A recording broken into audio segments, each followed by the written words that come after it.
I used to believe that grief was something you could brace yourself against, like a hurricane rolling in from the distance. I thought if I saw it coming, if I prepared, if I hardened myself just enough, it wouldn't break me. But when it finally hit, I realized how naive that was. Because no amount of preparation can keep you from drowning when the world rips someone you love away in an instant. And when I lost Olivia, I didn't just drown. I sank. But before that moment, before everything shattered, my life was already a slow-motion collapse. I was 28 years old, living in a Brooklyn apartment so tiny it felt like a shoebox. My job in digital marketing, once something I pursued with enthusiasm, had become a cycle of endless emails, pointless meetings, and a boss who barely remembered my name. I spent my days hunched over a computer, my nights scrolling through streaming platforms I had no real interest in, ordering takeout I barely tasted. Weekends blurred together in a haze of exhaustion, my body permanently running on caffeine and whatever energy I could fake in front of coworkers. I wasn't happy. But I wasn't miserable either. I was just existing. It hadn't always been like that. Once, I had been full of ideas, of dreams too big for the life I was settling into. I wanted to write, to travel, to be someone who did more than count the hours between waking up and going back to sleep. But then my dad died. A sudden heart attack at 52. No warning, no goodbye. And something inside me, something bright and fearless, dimmed that day. My mother was hit even harder. She stopped being the woman who used to dance in the kitchen while making Sunday pancakes, who used to laugh so loudly people turned their heads. After he was gone, she faded into someone I barely recognized. I watched her stop living while technically still being alive. And the worst part? A part of me understood her. Because after losing Dad, life didn't feel quite as real. I moved through it, but I wasn't in it. Not really. The one person who kept me tethered, who refused to let me slip completely, was Olivia.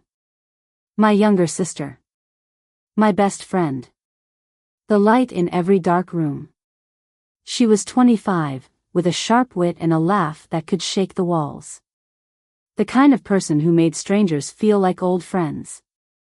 She pushed me to do things I had long given up on, dragging me to concerts, signing me up for writing workshops I pretended to hate but secretly loved. She was the only person who could see through my half-hearted, "I'm fine," and call me on my bullshit. And then, one winter night in 2021, she was gone. It happened so fast. A drunk driver. A red light ignored. A life stolen in seconds. I remember the phone call in fragments, the officer's voice, eerily calm, asking if I was related to Olivia Carter. The silence that stretched between words, like they were too heavy to carry. My own voice, shaking as I asked him to repeat what I already knew I had heard. Then came the days that followed. The funeral, the suffocating weight of condolences from people who didn't really know her, the way my mother sat in the front row staring at nothing, as if looking anywhere else would break her completely. I couldn't cry. Not the way I should have. Instead, I felt hollow. Like my body was just a shell and the real me had slipped out somewhere, untethered. I went back to my apartment and let the world close in. Days blurred into weeks. I stopped answering texts. Work emails piled up until my boss stopped checking in. My once cluttered apartment became a wasteland of half-empty coffee cups and takeout containers. I lived on microwave meals, wine, and the constant hum of the TV, just to fill the silence. Grief felt like a weight pressing on my chest, making everything too heavy. The thought of leaving my apartment felt exhausting. The idea of facing people, of pretending I was okay, was unbearable. But the worst part, the part one hated myself for, was the guilt. Because Olivia was the one who truly lived. And I wasn't sure if I ever had. If our places had been switched, if I had been the one in that car, she would have honored me by doing all the things she loved twice as hard. She would have traveled, chased dreams, made new friends. She would have carried my memory in the stories she told and the laughter she shared. And here I was, wasting the time I had left. The realization didn't hit all at once. There was no grand revelation, no inspiring pep talk from a well-meaning friend. It was just a slow, painful breaking point. I remember the exact morning it happened. I woke up at noon, the winter light week through my curtains. I hadn't showered in days. My hair was tangled, my body aching from how much time I spent lying in bed. I reached for my phone, scrolling through missed messages, unopened emails, reminders of a life I had abandoned. And then, for the first time, I saw myself the way Olivia would have. She would have hated this. She would have marched into my apartment, thrown open the curtains, and told me to get my ass up because life wasn't something you just let happen to you. I sat up, swinging my legs over the side of the bed. My body felt weak, my mind sluggish. But there was a flicker of something, small, but there. I had two choices. I could let this destroy me. Or I could fight like hell to become someone Olivia would be proud of. I didn't know what that looked like yet. I didn't have a plan. But for the first time in a long time, I knew I had to try. Grief doesn't just disappear. It lingers, waiting in the quiet spaces of your day. It catches you off guard in the grocery store when you see her favorite snacks, or when an old song comes on the radio and for a split second, you forget. But change doesn't happen in an instant either. It starts as a whisper, an idea, a pull in your gut that tells you to move before you get swallowed whole. That morning, when I forced myself out of bed, I had no idea what I was doing. I just knew I couldn't keep doing this. At first, my steps were small. I threw out the piles of takeout containers littering my apartment.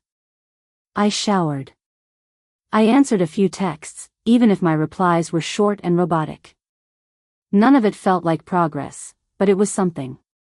But the first real change, the first moment I truly felt like I was choosing to live again, came a week later, when I stepped into the gym for the first time in years. The first step, I wasn't some fitness girl. I didn't have cute workout sets or a deep-rooted passion for exercise. But Olivia did. She had always been the one waking up at 6 a.m. for spin class, the one convincing me to try yoga even though I had the flexibility of a brick. It had been her escape, the thing that helped her clear her mind. And in that moment, I needed an escape. So I walked into a small gym a few blocks from my apartment. The smell of rubber mats and sweat hit me immediately. I felt out of place in my oversized hoodie, clutching a water bottle like it was a lifeline. I had no idea where to start.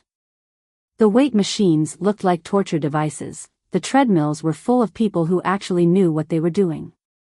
Just as I was about to turn around and leave, I saw her. A woman, probably in her mid-40s, struggling to do a squat with an empty barbell. She was sweating, her arms shaking, but there was this determination in her face, this look that said, I am doing this, even if it's hard. And something in me clicked. I wasn't alone in this. Everyone in here had started somewhere. No one was watching me, no one cared if I didn't know what I was doing. The only person judging me was me. So I stayed. I walked up to a treadmill, pressed the start button, and told myself, just 5 minutes. I made it to 10. Falling and getting back up the first few weeks were rough. My body wasn't used to movement, and I was sore in places I didn't even know had muscles. I watched YouTube videos to figure out how to use the machines, copied workouts from Instagram, and forced myself to show up even when I didn't want to. But the hardest part wasn't the workouts. It was the why. There were days I wanted to quit. Days where grief felt so heavy it was easier to stay in bed than drag myself to the gym. One night, I broke down completely. I had just finished a particularly hard workout, one of those full-body circuits that left my legs shaking. As I walked home, the cold winter air biting my skin, I pulled out my phone. Without thinking, I opened my messages and scrolled to my last conversation with Olivia. It was from 2 weeks before she died. She had sent me a picture of her running shoes, covered in mud, with the caption, "Ran 5 miles today. Still waiting on you to join me, lazy ass." I stopped in the middle of the sidewalk, my breath hitching. She had always wanted me to do this. Not just for fitness, but for me. She had seen the version of me I couldn't see yet. The one who was strong. The one who didn't let life just happen to her.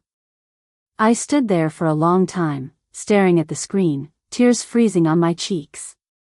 Then I took a deep breath, wiped my face, and kept walking. I wasn't quitting. Beyond the gym, rebuilding myself, the gym was just the first step. Once I started moving my body, other things started shifting too. I quit my job.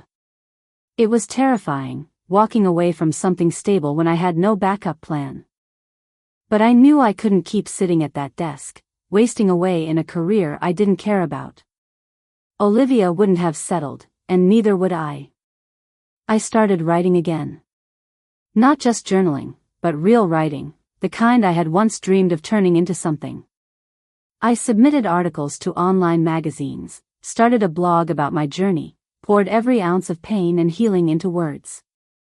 And slowly, I started reconnecting. I called my mom more. At first, our conversations were short, strained. She was still lost in her own grief, and I didn't know how to reach her. But I kept trying. Eventually, the silences between us grew smaller. One night, she admitted she had been reading my blog. "I see so much of her in you," she said quietly. "And I think she'd be proud." That night, I cried myself to sleep. But for the first time, they weren't just tears of loss. They were something else. Something lighter. Facing the hardest challenge, everything seemed to be moving forward, but there was one thing I hadn't faced yet. Olivia's grave. I had avoided it since the funeral. The idea of standing there, of seeing her name carved into stone, made me feel like I would shatter. But one afternoon, nearly a year after she died, I drove to the cemetery alone. The air was crisp, the sky a pale winter blue. My hands trembled as I stepped onto the grass, each step heavier than the last. When I finally reached her, I froze. Olivia Carter. Beloved daughter, sister, friend. My knees hit the ground. For a long time, I just sat there. No words. No rehearsed speech. Just me, and her, and the quiet truth of everything I had lost. And then, I started talking. I told her about the gym. About the writing. About how I was finally starting to live again, even though it hurt. I told her I was scared, that I didn't have everything figured out, but I was trying. By the time I left, I wasn't fixed. But I wasn't broken anymore either. I was becoming. And for the first time in a long time, I believed that maybe, just maybe, there was more ahead of me than what I had left behind. Grief never leaves you. It changes form, settles into your bones, becomes something you carry rather than something that buries you. But what I never expected, what truly shocked me, was that loss could also be the thing that saved me. A year after Olivia's death, I was no longer the woman who had lain in bed for days, suffocating in sorrow. I had rebuilt myself, not just physically but in every way that mattered. I had quit my dead-end job, launched a freelance writing career, and found a strength I never knew I had. But the final, unexpected twist? The thing I thought I had lost forever, my sister's voice, found its way back to me. The letter had happened on a rainy Thursday afternoon. I had just come back from the gym, tossing my soaked hoodie onto the couch when I noticed an envelope on my kitchen counter. My mom had visited earlier that week, bringing a box of Olivia's old things, saying she wasn't ready to go through them alone. The envelope had my name on it. My breath caught. The handwriting, messy, slightly slanted, was Olivia's. With shaking fingers, I tore it open. It started, "I don't know if you'll ever read this. I was going to save it for your birthday, but knowing me, I'll probably get too excited and blurt it out early. So I'm writing it down just in case I lose my nerve. I sat down, my pulse hammering in my ears. I know you. I know you're stuck. I know you tell yourself you're fine, that you're figuring it out, but I see it. The way you're barely living.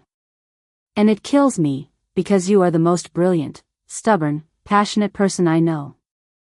And if you could just see yourself the way I see you, you'd never settle for anything less than extraordinary. My hands trembled as I kept reading. I don't know what it's going to take to wake you up. I just hope you get there before life forces you to. Because you deserve more than just getting by. I want to see you right again. I want to see you happy. And even if I'm not around to nag you into it, promise me you'll try. You always told me I was the brave one. But you don't realize, you were always my hero, M. Love you always, Liv. By the time I reached the last word, my vision was blurred with tears. She had seen this coming. Not her death, of course. But me, the way I had been disappearing long before she was gone. She had known I needed a push before I even realized it myself. I clutched the letter to my chest, feeling her there with me. She had saved me. Even now. The new chapter, that letter, was the final thread tying me to my old self. After reading it, I knew there was no turning back. I wasn't just healing for Olivia anymore. I was living for me. So I kept going. My freelance career took off in ways I never imagined. My blog, originally just a space to process my grief, gained traction. People reached out, sharing their own stories of loss, of transformation, of learning to live again. It became more than just my story. It became ours. I moved out of my tiny Brooklyn apartment into a space with real sunlight, real air, real room to breathe. I started running, not just in the gym, but outside, through the streets Olivia once ran. And one day, on the anniversary of her death, I laced up my sneakers and ran 5 miles. For her. For me. For the life I wasn't wasting anymore. And as I crossed that invisible finish line, gasping for air, I whispered, I did it, Liv. Because I had. And I wasn't done yet.